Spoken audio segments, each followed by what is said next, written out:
Hello everyone, we are getting ready for this third day of reveals for the upcoming mini set Delve into Deep Home, some Mage Hunter, Hunter Death Knight, and Death Knight Paladin cards. So I am pretty excited. Hunter and Paladin are typically my favorite classes, so pretty excited for these. Let's check out these first ones, which are a Mage and then a Mage Hunter card. So the Mage card we have is Summoning Ward. It's a 3-mana secret. When your turn starts, summon a copy of your highest cost minion. Okay, I mean, sure. I think the average case for this is probably not great, especially if your opponent is trying to play around it. This doesn't work with minions that are like dormant, so dormant minions don't count.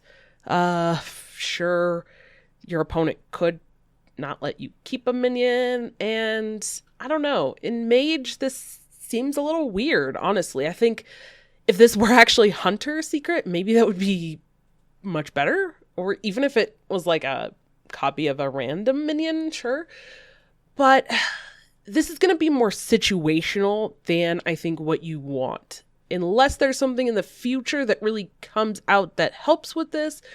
Right now, I just think this is kind of probably not something that gets slotted into any decks. This is just too situational. The first dual class card for today is Mantle Shaper, a 5-mana 5/5 elemental naga. Costs 1 less for each spell you've cast while holding this. It's going to get a little cheaper. It doesn't have anything that really impacts the board immediately. It doesn't have Taunt. It doesn't have Rush. There's not even like Divine Shield on it.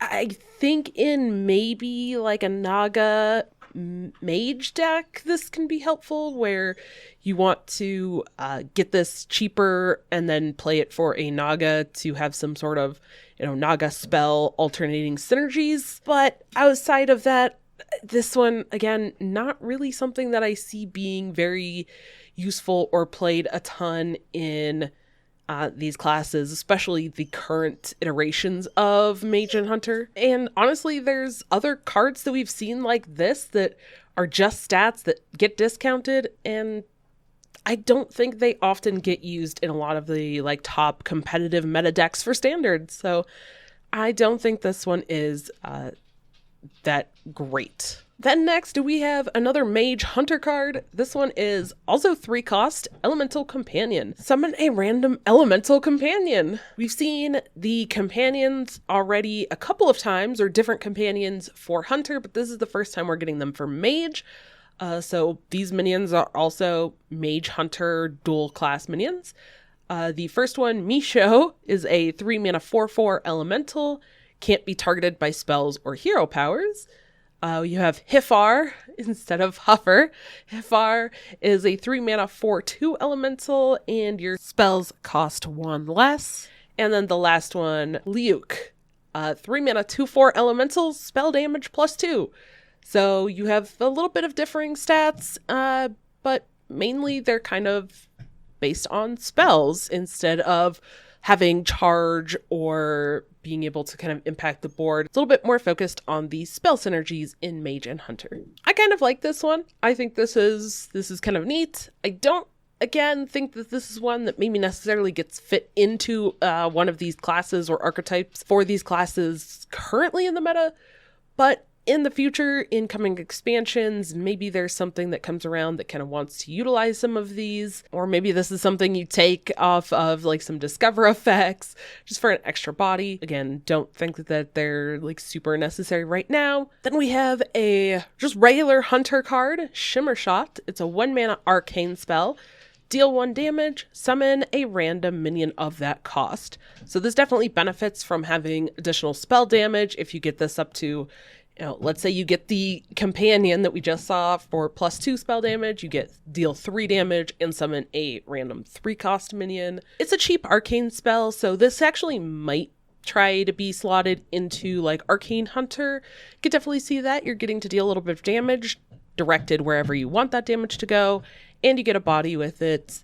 And again, it's cheap, and it's another arcane spell, can be drawn off of the tracker that you play. That's gonna draw you a 1 cost. So Okay, yeah, this seems fine. Not gonna go in every hunter, but there's definitely some situations for it. Then we get into our Hunter Death Knight dual class cards. The first one we have is Mismatched Fossils. It's 3 mana. Discover a beast and an undead and swap their stats. Okay, that seems like a pretty fun card. Beast and an undead, you get the different stats swapped, so there's some interesting things that you could do with that depending on which ones you pick. Okay, this is still kind of just generating stuff and then putting it in your hand, then you have to play those, so it does feel a little bit slower. With a lot of these cards we're seeing, I honestly don't know if this is something that you necessarily want to just slot into a bunch of the decks right now. I think this is definitely something that you really have to have a reason for playing it. So this one's like, okay. For the competitive meta decks for Standard, yeah. Then the other Hunter Death Knight dual class card we have is Obsidian Revenant. It's a 6 mana 4/6 elemental with taunt and death rattle. Summon 2 random death rattle minions that cost 3 or less. It's a slightly weak body, honestly, for the 6 mana, but you get the death rattle effect, so you get additional minions. Doesn't guarantee that they're gonna have taunt. They're just death rattle stuff. Maybe if you are looking for some sort of death rattle synergies or doing something with those, then you play this. But right now, this is definitely not something that I think, especially in the Hunter, is getting slotted into Hunter. Maybe you can use this with the other like death rattle mechanics in Hunter, but for Standard, it still definitely is going to feel like it's missing something. And being an elemental, not sure it really fits in for the Hunter, especially. Death Knight, I think, already has like better taunts and probably a little bit better death rattle stuff. So yet again, this is another one that I'm not sure we're going to see be like put into any of the top meta decks. And then we get to our last couple of cards for this third day of reveals. We have the Quartzite Crusher. It's a Death Knight weapon. 1 blood rune, 1 frost rune, 4 mana, 3 attack, 3 durability, with lifesteal, and freeze any character damaged by your hero. Yeah, this seems alright, honestly. It's slightly costly with 4 mana and 2 different rune requirements there, but it having lifesteal and freezing, and it freezes any character, so that counts your opponent's face. If you attack into their face, it freezes them. Lots of different ways that you can utilize this, and the lifesteal is significant as well. Seems like an okay weapon. I'm, again, not really sure where this is slotting in currently. Maybe you put this into like I think there is actually a blood deck that maybe you can put this in. Maybe frost, obviously you have to have at least one of each. The blood deck currently, I think, is more focused on like double blood and unholy, but there are a little bit of variations of blood that do run some frost stuff. So again, this is kind of a situation where is this going to fit in currently?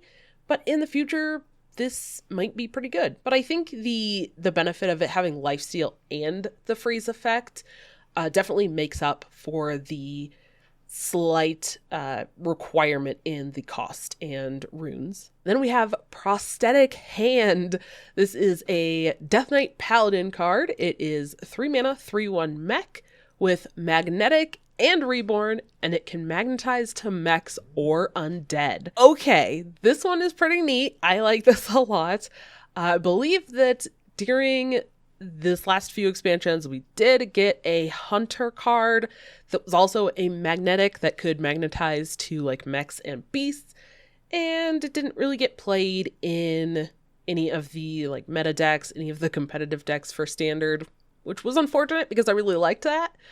But I think this one has a lot more utility, and especially pairing with undead, being able to pair this with some of the things that we just talked about with like the blood, I think especially blood decay, even in an aggressive, like unholy type of Death Knight, there are some undeads that this could fit into, and there's definitely some mechs in Paladin. So I definitely think that this one probably could see some more use than that Hunter one that magnetized It's really cool that they're adding a little bit more of the magnetizing to multiple different types of minions. So I personally like this one a lot. I think this is really cool. And giving some mechs reborn, especially if they the base mech that you're magnetizing to has things like Rush or Divine Shield or both, then having that reborn is even more important and valuable. So yeah, I think this one's really cool. And the last one is Mining Casualties. It's a 2 mana, again, Death Knight and Paladin. You summon 2 1/1 Silverhand recruits with a Death Rattle, summon a 1/1 Frail Ghoul. Now this Frail Ghoul is that 1/1 with charge that at the end of the turn it dies.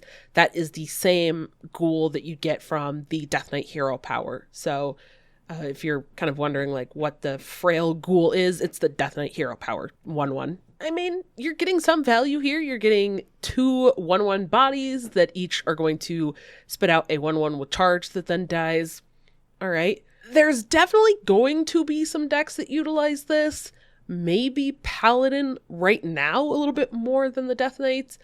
But I think because of its cost, it can fit into some decks a little bit easier. I'm not really sure what decks want to play this at the moment, especially for the Death Knights.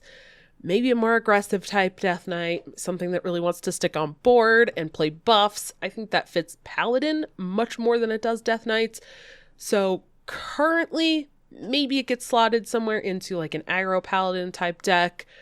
But other than that, we'll have to see what other cards come in like future expansions for this to, I think, really get slotted into multiple decks or be more popular in the more meta decks for Death Knights and Paladins. Well, those were the day 3 cards.